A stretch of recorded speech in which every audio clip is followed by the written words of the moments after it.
നമസ്കാരം. സ്ട്രൈക്ക് ടോക്കറാണ്. പ്രവാസികൾക്കും സീറ്റിനായി ശബ്ദമുയർത്തി മുസ്ലിം ലീഗിനുള്ളിൽ KMCC.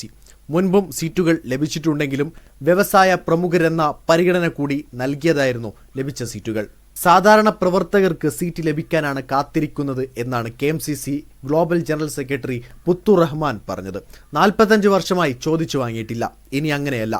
KMCCക്ക് വേണ്ടിയുള്ള നിയമസഭാ സീറ്റിനായി സംസ്ഥാന എക്സിക്യൂട്ടീവിൽ തന്നെ ആവശ്യം ഉന്നയിച്ചിട്ടുണ്ട്. അസംബ്ലി സീറ്റ് മാത്രം പോരെന്നും ബോർഡുകളിൽ ഉൾപ്പെടെ പ്രാതിനിധ്യം വേണമെന്നുമാണ് നിലപാടെന്ന് global general secretary Puthur Rahman വ്യക്തമാക്കി. നിശബ്ദത കാരണമാണ് പല പ്രശ്നങ്ങളും വേണ്ട പോലെ അഭിമുഖീകരിക്കാൻ കഴിയാത്തതെന്ന് കൂടി വ്യക്തമാക്കുമ്പോൾ KMCC നൽകുന്ന സന്ദേശം കൃത്യമാണ്. ഏത് സീറ്റെന്നോ വ്യക്തി ആരെന്നോ പറയുന്നില്ല. പക്ഷേ തിരുരങ്ങാടി പോലെ സാധ്യതയുള്ള സീറ്റുകളിലൊന്നിൽ KMCC അൻവർ നഹയെ ഉൾപ്പെടെ സ്ഥാനാർത്ഥിത്വം വരുമോ എന്നതിൽ ഇതോടെ ആകാംക്ഷയേറി.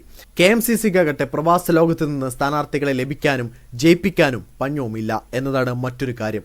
അതുകൊണ്ട് തന്നെ ആരാകും ആ പ്രവാസി സ്ഥാനാർത്ഥി എന്നതിൽ ആകാംക്ഷയേറുകയാണ്.